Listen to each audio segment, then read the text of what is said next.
Olá a todos, sejam todos muito bem-vindos a mais um episódio do Cirurgia em Pauta, o podcast do Colégio Brasileiro de Cirurgiões. Meu nome é Fernando Ponce Leão, eu sou diretor de relacionamento com os membros, titular do Colégio Brasileiro de Cirurgiões do Núcleo Central, e tenho o prazer de hoje receber com a gente Diego Laurentino. Diego, que é um grande amigo nosso, um cirurgião exímio, e hoje ele tem um papel muito importante, especialmente representando o Brasil na sua formação e na valoração da cirurgia geral como um todo nos Estados Unidos. Diego é formado pela Universidade de Pernambuco, fez cirurgia geral no Hospital Servidores do Estado de Pernambuco, é mestre em Ciências da Saúde pela Universidade de Pernambuco e atualmente ele é PGY1 do Montefiore Medical Center em cirurgia geral. Diego, inicialmente gostaria de agradecer a sua presença mais uma vez. Eu sei que a residência em cirurgia geral ela é corrida independentemente de onde você faça, seja no Brasil, seja nos Estados Unidos, e gostaria de agradecer mais uma vez a tua presença. Obrigado.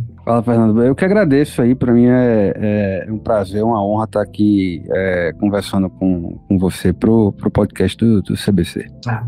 Maravilha. Eu queria começar essa conversa, Diego, perguntando para você o que te motivou a ir para os Estados Unidos. Você é cirurgião formado, já com a sua formação em desenvolvimento no Brasil, o que te motivou a chegar e falar assim, eu vou para fora, eu vou me formar fora? Conta um pouquinho da sua história pra gente. Então, quando eu estava na faculdade, eu acho que eu sempre tive aquele gene, né, de quem quer fazer alguma coisa fora, né? Eu sempre tive aquela vontade de fazer alguma coisa fora do país. Então, eu me formei em 2011 e no meu último ano de formado, realmente eu já fazia pesquisa há muito tempo na faculdade e queria passar um tempo fora e tudo mais. E o meu orientador, ele tinha morado no Japão, né? E feito um treinamento de laparoscopia lá, ali no início dos anos 2000. Então, eu acabei indo para lá no meu último ano de faculdade, fiquei um tempo lá, em 2011, e para quem lembra, 2011 é o ano do terremoto Fukushima, né? Do acidente nuclear, que eu tava lá, eu tava em Tóquio na época, e tava numa Colelap, né, na hora do terremoto, e enfim, então eu sempre tive essa vontade de ir. Eu acabei voltando pro Japão em 2012, 2013 para estagiar também. Depois eu fiquei naquela de pensando em vir para os Estados Unidos, mas acabei fazendo minha residência de cirurgia geral no Brasil. Mas mesmo fazendo residência no Brasil, minhas férias elas serviam basicamente para vir para cá estagiar. Então, minhas férias do R1, eu lembro que um mês antes de começar a residência, eu fiz um estágio aqui na Flórida, e nas minhas férias do R1, eu fiz um estágio lá no CMC, no Carolinas Medical Center, lá com o professor Henford. Então, assim, eu usava minhas férias para vir estagiar. E aí, depois que eu terminei a residência, eu, juntamente com minha esposa, que na época era noiva, a gente tava já estudando, né, para fazer as provas daqui e tudo mais, se mudar para cá, porque... Olha, eu acho o seguinte, você pode ser um grande profissional independente do país que você mora, se é Brasil, se é Estados Unidos, depende mais da sua dedicação, né? Algumas pessoas, elas têm outros motivos que fazem com que elas busquem mudar de país, e eu sempre tive, além de sempre ter tido essa vontade de morar fora, eu, pelo menos na minha cidade, assim, eu via como um crescimento muito, muito grande de profissionais. E eu era cirurgião e eu trabalhava dando plantão, recebendo em 2019, por um plantão de 12 horas, basicamente o que eu recebia em 2012 por um plantão de 12 horas como clínico, numa emergência, né? Então, assim, são 10 anos de intervalo sem um ganho real, porque em 10 anos tem toda uma inflação em cima. Então, esse foi um dos fatores, são inúmeros, não é apenas um fator que faz com que você busque se mudar de país. Eu sempre tive no meu background muito forte em pesquisa, eu sempre fiz muita pesquisa desde o primeiro ano de faculdade, sempre procurei estudar metodologia científica, estatística e tudo mais, pesquisa clínica, né? Nunca fui muito de pesquisa de bancada. Para fazer pesquisa no Brasil, é muito difícil. Dá para fazer? Dá para fazer. Há centros de excelência? Sim, há centros de excelência. Mas é muito difícil. E no Nordeste, mais difícil ainda. Então, eu encontrava muita dificuldade para fazer pesquisa lá em Recife, lá em Pernambuco. E aí foi natural, porque justamente apareceu uma oportunidade para eu trabalhar com pesquisa aqui nos Estados Unidos, aqui em Nova York, né? Então, um visto imigratório, com salário, sendo contratado pelo hospital, que não é tão comum. Geralmente as pessoas vêm sem bolsa, as pessoas fazem um pé de meia e vêm para cá, né, e tudo mais. Vem com visto J1, que é um visto mais temporário e tudo mais. Então, assim, era uma oportunidade que, na verdade, não tem como dizer não para uma oportunidade dessa. Então, acabamos que eu e minha esposa viemos para cá e aí eu trabalhei fazendo pesquisa majoritariamente em parede abdominal e cirurgia robótica por 2 anos, né? E nesse período foi quando a gente veio em 2020, nem lembro mais, cara, faz tanto tempo. Acho que foi 2020. 2020. Foi 2020? Acho que foi 2020. A gente veio, eu terminei fazendo as provas, né, os famosos steps aqui do USMLE, né, que é United States Medical License Examination, que são as provas que todo estrangeiro e estudante de medicina americano faz, né? E aí apliquei para residência de cirurgia e consegui uma vaga já como categórico, que para quem não está muito acostumado, é uma vaga que te garante já os 5 anos toda a sua formação, né? Ela não é uma vaga preliminar, né? Então, assim, eu acho que vir para cá são vários fatores que levam a pessoa a se mudar. Os Estados Unidos também tem seus problemas, não é um lugar perfeito, não é o paraíso, o Éden, ou sei lá, não. Aqui também tem problemas, são problemas diferentes dos problemas do Brasil. Óbvio, tem menos violência, mas existem outros problemas, e você tá longe de família, dos amigos, né, e tudo mais. Então, assim, cada um tem que pesar aquilo que é vantagem, o que é desvantagem, e ver se realmente vale a pena ou não, ou ficar vir para cá ou ficar no Brasil. Como eu disse anteriormente, assim, eu acho que independente de onde você esteja, com o seu esforço, sua dedicação, isso vai fazer você ser um grande profissional. Não importa se você está no Japão, não importa se você está nos Estados Unidos, não importa se você está no Brasil. Isso é uma coisa inerente à sua capacidade, assim, de preparo, de dedicação com o seu paciente. É interessante ouvir você falar isso, porque a gente olha e vê que não é uma decisão que ela é oportunística, né? Ela é aleatória. Você não chegou, não caiu no seu colo uma oportunidade e aí, olha, eu vou para Flórida, eu vou para Nova York, e lá vai ter a minha nova chance, a minha nova vaga.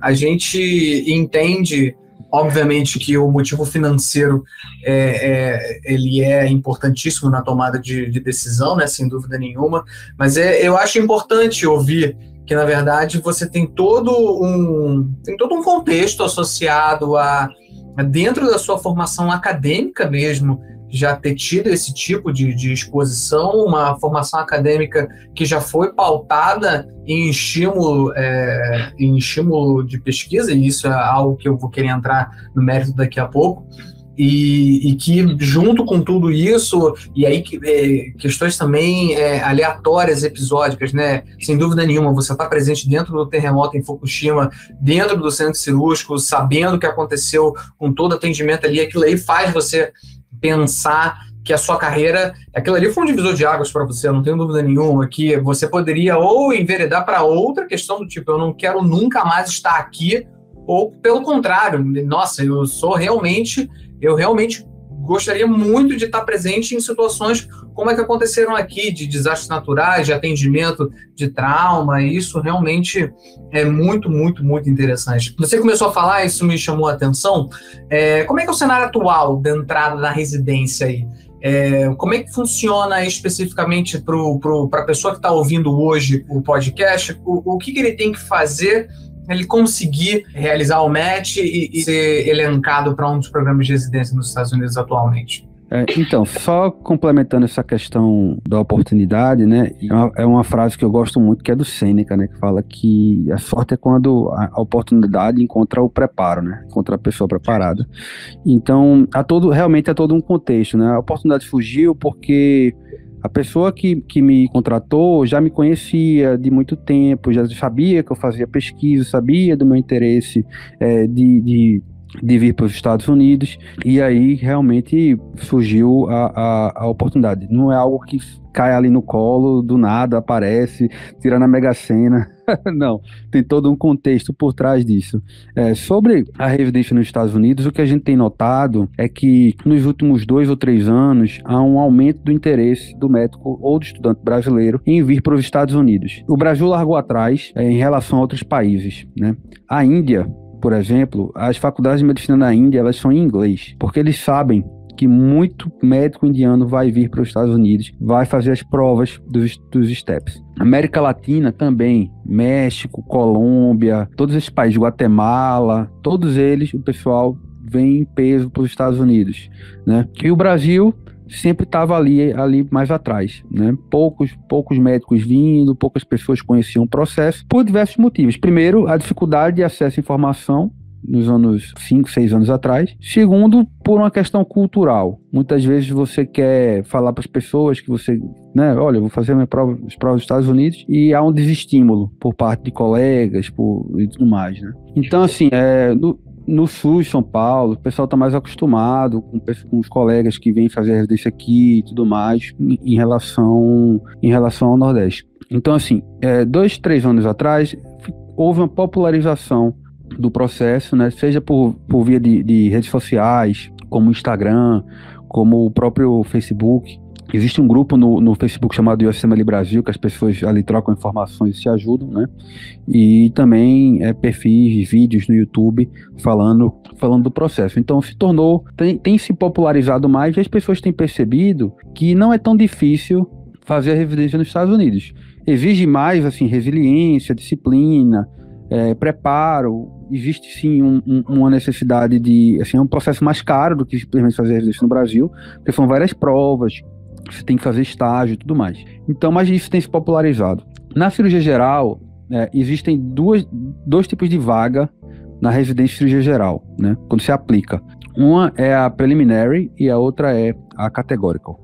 E quando a gente aplica para a residência de cirurgia geral nos Estados Unidos, a gente aplica para as duas. Preliminary, ele só te dá direito a 1 ano de residência. Então, você faz 1 ano e depois você tem que aplicar de novo para conseguir uma vaga de 5 anos. E a categórica, ele é uma vaga de 5 anos. Então, você tem todo o seu treino ali incluído, sem precisar aplicar no ano seguinte, né? Porque os 5 anos da sua residência estão garantidos naquele programa, se for tudo conforme esperado. O estrangeiro, ele tem a maior dificuldade de conseguir essas vagas categóricas, né? Porque cirurgia geral é uma especialidade bastante concorrida aqui nos Estados Unidos. Então, a porta de entrada, geralmente, do estrangeiro é o preliminary year, né?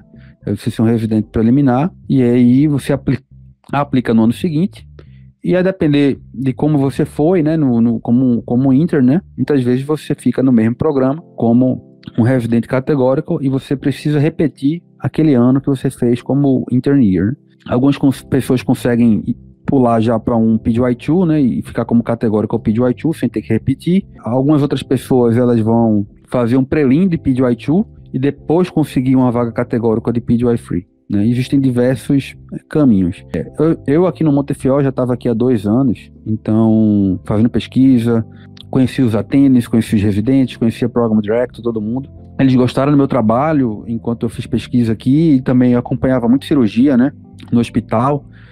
Então eu consegui aqui mesmo fazer consegui a vaga de residente categórico, né? Então já entrei direto como um residente categórico. Mas a gente acompanha muito os brasileiros que aplicam pro MET. Isso tem se popularizado muito, e cada vez mais pessoas estão atrás aí, estão estudando aí para fazer as provas e tudo mais. O que é interessante, porque, como eu falei, Índia, América Latina, tirando o Brasil, Paquistão, ali países do Oriente Médio, eles já têm essa cultura de enviar o profissional para fazer a residência aqui nos Estados Unidos. Entendi. Então, acaba que o aluno que ele faz o categórico, ele sai com um título de cirurgião geral. A gente pode dizer isso, que ele sai ele sai especialista em cirurgia geral, ou ele obrigatoriamente acaba indo para uma segunda especialização? Então, quando ele faz os 5 anos, e aí ele vai fazer a prova do board, né? Para ter o título de cirurgião, né? Cirurgião geral. Depois, o que ele pode fazer é um fellow. É o website, não é isso? É o website.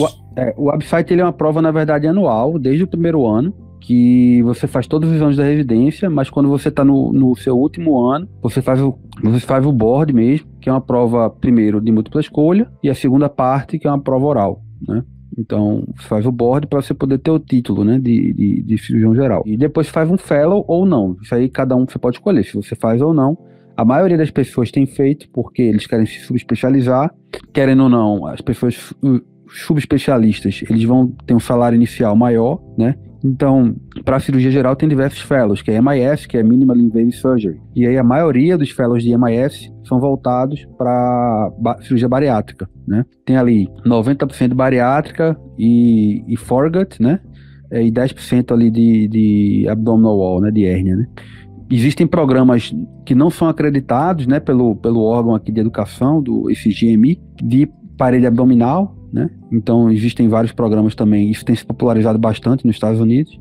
Tem em Cleveland, né? Na Cleveland Clinic, né? Que tem o Michael Rosen, tem o Yuri Novitsky na Colômbia, né? Tem várias pessoas que tem o próprio programa do CMC, do Carolinas lá, com a Augenstein, com o Hannaford, que na verdade é um programa de Advanced GI, né? Eles chamam de Advanced GI, mas no fim das contas é 90% abdominal wall. Então são programas que são muito famosos e que têm se popularizado bastante aqui nos Estados Unidos. E aí tem outras subespecialidades que são acreditadas, né?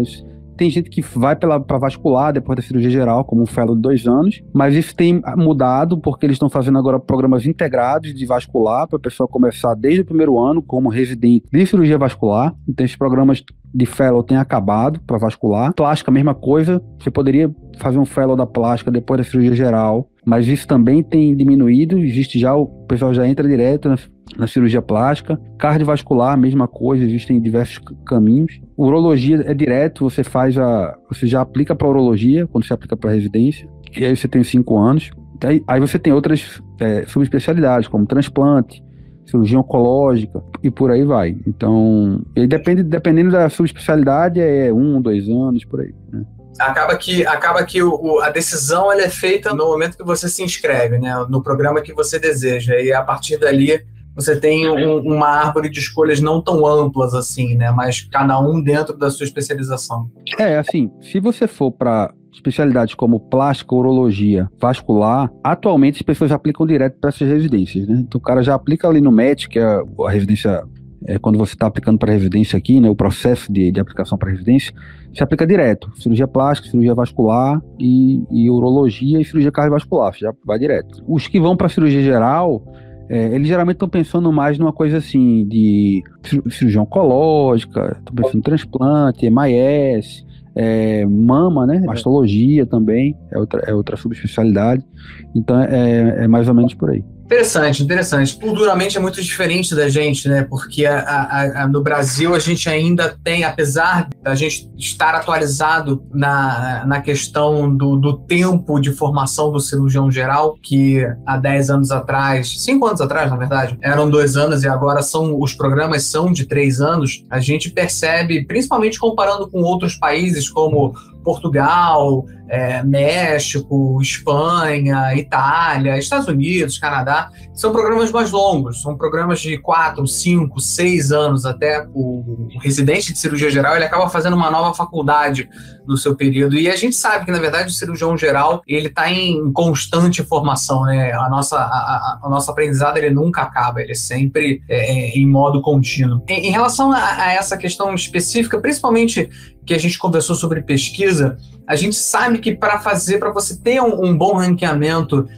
e uma boa avaliação quando você vai fazer a sua entrevista com os hospitais e com os faculties, é importante você ter um estímulo à pesquisa, né? Você tem que ser ativo do ponto de vista de publicação, você tem que participar de linhas de pesquisa.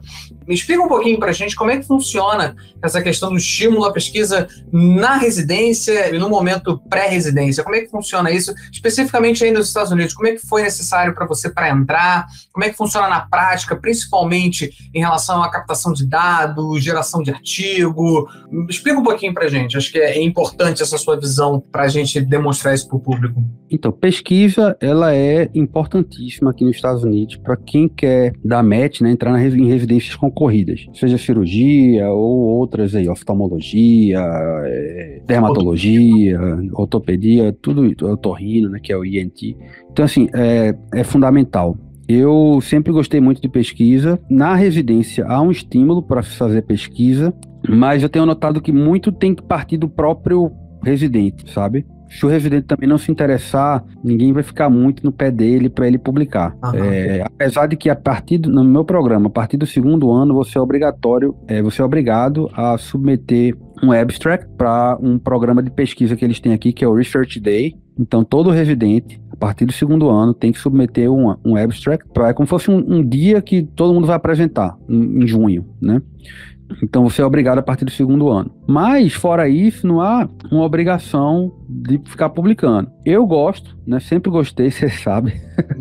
Né? Mesmo na residência, como PGY1, como intern, continuo publicando, né? Continuo indo atrás das coisas. Eu ano passado, tive até um trabalho oral no ACS, né? Que é o Congresso do American College of Surgeons. Sempre tentando publicar os trabalhos aqui que a gente faz no Montefiore. Por quê? Porque eu futuramente pretendo ter uma carreira acadêmica. E no meio acadêmico tem a famosa frase, né? Publish or perish, né? Então, se você vai para uma private practice, a pesquisa não vai ser tão importante para você, né? Agora, se você quer ficar no meio acadêmico, estudando residente, né? Ser um professor, né? Ter o título de professor, né? Tudo mais, a pesquisa ela vai ser fundamental, né? E a pesquisa ela abre muitas portas, né? Seja para entrar na residência, seja para conseguir um bom fellow, porque o fellow vai olhar para isso, ele vai olhar para, olha, esse cara aqui publicou tantos artigos enquanto estava na residência, ou, né, enfim, então isso é importantíssimo. E quando você for ser contratado por centros acadêmicos também, a mesma coisa, eles vão olhar o seu currículo e ver as suas publicações e tudo mais. Dito isso, é importante que você, desde cedo, tenha um roteiro da sua vida. Não adianta você sair dando tiro para todos os lados, publicando sobre os mais diversos e variados assuntos. Você precisa ter uma história. O que é que você gosta de fazer? Eu, Diego, gosto de parede abdominal. Então, as pesquisas que eu faço, majoritariamente, elas têm que ir para essa direção, porque é a área que eu quero seguir. Então, fulano gosta de cirurgia oncológica. Então, as pesquisas dele têm que seguir esse roteiro, né? Porque ele precisa explicar que ele gosta de determinada área e que ele faz pesquisa naquela área, né? Claro, quando a gente está falando aqui para um público que tem estudante de medicina, residente, etc., quando você está na faculdade, eu sou muito contra a superespecialização precoce. Eu acho que, antes de tudo, o estudante ele precisa se formar médico, né? Ele precisa ser um médico, ele precisa entender todas as áreas. Eu converso com muito estudante, pessoal que já quer, no segundo ano, já diz que quer fazer cirurgia e tal. Aí eu falo, olha, cara, você tem que se dedicar a todas as áreas, porque muitas vezes as pessoas mudam de ideia. Então, na faculdade é muito comum, você faz a pesquisa que aparece, você está ali aprendendo, você está se submetendo a diferentes estímulos, diferentes especialidades para ver aquilo que você gosta. Mas a partir do momento que você já está na residência, cirurgia, que a gente está falando aqui do pessoal da cirurgia. Então, você está na residência de cirurgia, você já está pensando na subespecialização, já vai lapidando, para quem gosta de pesquisa, para aquela área que você tem mais interesse, né? Aqui nos Estados Unidos, se você quer ir para uma área acadêmica, vai ter estímulo, vai ter dado, você vai conseguir pegar esses dados, existem inúmeras databases nacionais, muito banco de dados que você pode publicar, e até o próprio, como o sistema aqui ele é todo informatizado, você consegue pegar esses dados do seu hospital também, para poder publicar os dados, seja do seu orientador, seja de todos os cirurgiões do seu departamento e por aí. Então, assim, eu brinco que aqui é a Disneylândia, né, para quem gosta de pesquisa, porque o acesso é muito fácil, né? Você quer pegar os dados, você vai ali no sistema e olha, você não precisa pegar o prontuário físico, sabe? Aí você pega lá, o pessoal tem rinite alérgica, não consegue passar meia hora lá no arquivo médico que começa a espirrar, né? Aí vai lá, pega a evolução lá no papel, né? Pra ver o pós-operatório do doente. Aí tá lá aquela escrita cuneiforme, né? Parece um ECG, assim, PQRS, você não tem nada que tá escrito, você não sabe se é seroma, se é hematoma, o que tá escrito ali, aí você pergunta pro cara que escreveu, nem ele entende a letra dele, né? Então, tem muitos desafios, né, na pesquisa do Brasil. O paciente que não volta, aqui também tem essa questão de perda de follow-up, né, de attrition bias, mas é menos do que no Brasil, né? Principalmente nessa área de hérnia, né? Que hérnia, o pessoal brinca que o paciente só volta se deu errado, né? Eu acho que essa é a grande diferença, cara. Sinceramente, eu sinto isso. Como pesquisador lá na UFRJ, a gente sente essa dificuldade, especialmente na obtenção de dados. E se a gente agora não gera uma cultura de uniformidade de obtenção de dado, e é exatamente isso que você está falando. A gente não tem mais que ficar coletando informação em papel. Isso tudo tem que estar de maneira eletrônica para facilitar a vida tanto do pesquisador, quanto do acadêmico, quanto do orientador. A gente, na verdade, já percebeu isso e acho que esse é um grande diferencial. Você ter uma database que te fornece uma miríade de informações. É como você está falando, você pode comparar tudo, desde vou colocar a tela o lay, sublay ou hypo, ou eu vou usar a tela de baixo peso, médio peso, alto peso, pós-operatório, pré-operatório, o que eu fiz de pré-operatório, e você gera um monte de perguntas e, obviamente, depois que você fizer o seu trabalho, respostas.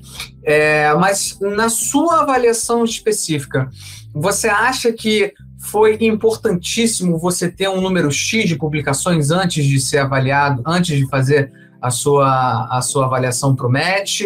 Ou você acha que, dependendo da maneira como você pontua nos steps associados à sua entrevista, se você tem um número menor de publicações, isso vai fazer alguma diferença? Isso varia de programa para programa? O que você acha? É muito variável, né? Porque sim, varia de programa para programa. É um sistema complexo onde eles vão levar em conta não só a sua publicação, vai ter suas notas de prova, suas cartas de recomendação, como você foi nas entrevistas, né? Quantos anos de formado você tem, tudo isso é levado em consideração. No meu caso, eu posso falar que as publicações, elas me ajudaram muito. Eu soube fazer de uma forma que, pelo menos aqui no programa, as pessoas conhecessem o meu trabalho antes sequer de me conhecer. Então, às vezes eu ia conversar com as pessoas, o pessoal, você que é o Diego. Então, assim, eles já conheciam o meu trabalho antes de me conhecer pessoalmente, porque viam as publicações e tudo mais do programa.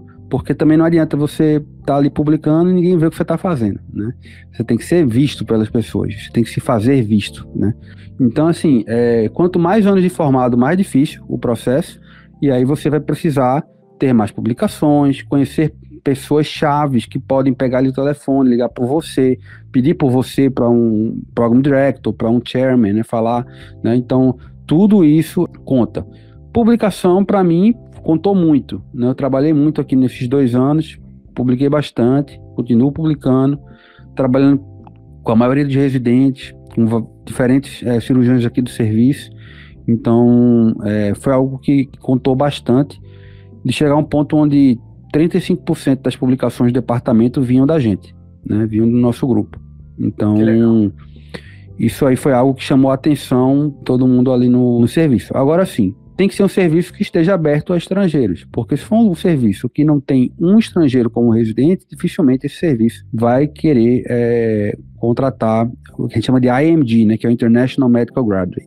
Por mais que se fale hoje em dia aqui nos Estados Unidos muito de diversidade, sabe, de minorias e tudo mais, o estrangeiro ele não se encontra nessa classificação da diversidade e minorias que os americanos falam tanto de colocar residentes assim. Essa diversidade, mas são cidadãos americanos que eles querem. Então, o IMG ele não é considerado a minoria ali, a diversidade que os programas querem colocar como residente. Se você tiver um green card, melhora muito a sua vida. É outro fator complicador. O green card abre portas, você não precisa de visto. Então, o pessoal que está escutando a gente, que tem um background forte de pesquisa, existe uma forma de conseguir o green card, que é o EB2NIW, né, que é o National Interest Waiver, né, e aí vai valer o seu número de publicação, quantas citações você tem, quais foram as revistas que você publicou, qual é o fator de impacto dessas revistas, qual é o seu índice H, tudo isso vai ser levado em consideração, mas é uma forma que muita gente tem conseguido, muito brasileiro tem conseguido o green card através ou do EB1 ou do EB2. Aí a gente não vai entrar muito nessa esfera. É literalmente um outro episódio. Isso aí a gente deixa o pessoal conversar com seus advogados de imigração. Diego, assim, só para a gente finalizar, porque dá para a gente conversar aqui, cara, horas sobre esse assunto. A gente, quando esteve lá junto, lá em abril, a gente conversou bastante e, sem sombra de dúvida, é um assunto riquíssimo e que se a gente com certeza vai acabar gravando mais alguns episódios só para a gente conversar melhor sobre assuntos específicos relacionados a isso. Mas você, Diego, daqui a 4 anos, fechando seu PGY 5, provavelmente vai acabar fazendo um fellow associado a algo que te interesse, ou então já vai cair no mercado de trabalho. Qual é a sua perspectiva hoje, exatamente sobre isso que você está falando, do cirurgião estrangeiro em relação ao mercado de trabalho americano? A gente sabe muito que a gente tem, assim como no Brasil, os Estados Unidos é um país muito grande, você tem polos de especialização e de centros de excelência, mas ao mesmo tempo você tem muitas áreas carentes. Então você tem a figura do cirurgião rural, que é uma figura que a gente não tem aqui, né? Que seria teoricamente o médico de família, mas ele é um cara teoricamente mais puxado para os atos operatórios e que não necessariamente é só cirurgia geral, é ginecologia, é cabeça e pescoço, é otorrino. Como você se vê hoje e como você vê a perspectiva para o cirurgião estrangeiro no mercado de trabalho americano? Uma vez que você está no sistema, você fez a residência de cirurgia geral, se formou, e aí existem alguns caminhos, né? Porque quem está num determinado visto, que é o J1, ele precisa fazer um waiver, né, de 3 anos para ele poder aplicar para o Green Card. Então ele geralmente vai para uma área menos assistida por 3 anos, trabalhar, para depois poder ter acesso a aplicar para o Green Card. Quem não precisa de visto tem uma facilidade maior, uma liberdade maior, digamos assim, né? Então existem determinados fellows que é mais difícil de conseguir, da pessoa conseguir uma vaga se ela tiver no visto J1, por exemplo, né? Que é por exemplo, MIS, a gente tem até um paper recente publicado que mostra que pouquíssimos estrangeiros que precisam de visto J1 conseguem esse fellow. Mas outras especialidades outras subespecialidades não tem tanta dificuldade. Mas assim, uma vez que você treinou aqui, fez sua residência aqui, passou na prova, no board, né, da cirurgia, digamos que você ou fez o waiver ou não, as oportunidades são inúmeras. Vai depender das suas características. Você é um cara acadêmico, você é um cara que quer ir para uma área menos assistida, cirurgião rural, né? Vai ter, claro que essas áreas que quer ir para private practice, até para uma área mais remota assim, existem oportunidades de salário maior, né? Do que em relação ao ambiente acadêmico, né, que não paga tão bem quanto uma private practice ou quanto num lugar desse mais remoto, né? Então vai depender muito ali do que você quer. Eu, Diego, me vejo, eu quero fazer um fellow, obviamente, eu quero fazer um fellow mais voltado para parede abdominal e cirurgia minimamente invasiva, né, como cirurgia robótica. Eu me vejo no ambiente acadêmico, né, daqui a 5 anos, né. Mas isso é uma característica minha, porque eu quero continuar fazendo pesquisa, eu quero continuar trabalhando com residentes, né? Eu sempre gostei dessa parte de educação, então é algo que eu quero fazer. Mas assim, pro profissional estrangeiro que vem para cá, as oportunidades, elas só tendem a aumentar, principalmente depois que ele está inserido no sistema, né?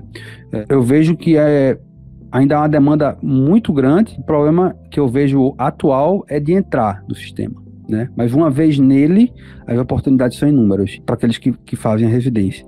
Existem outras formas de vir para os Estados Unidos sem fazer residência, mas fazendo as provas dos Estados Unidos, os STEPs, você consegue exercer, mas você fica preso a determinadas instituições. Você não pode fazer um private practice, você não tem uma liberdade maior quando comparado com aquelas pessoas que fizeram residência nos Estados Unidos. Às vezes até o próprio salário inicial, ele é menor do que aquele salário das pessoas que fizeram a residência e um fellow nos Estados Unidos. Funciona mais ou menos. Aí sim, né? Aí finalmente a gente consegue ter a similaridade com o nosso mercado de trabalho, né?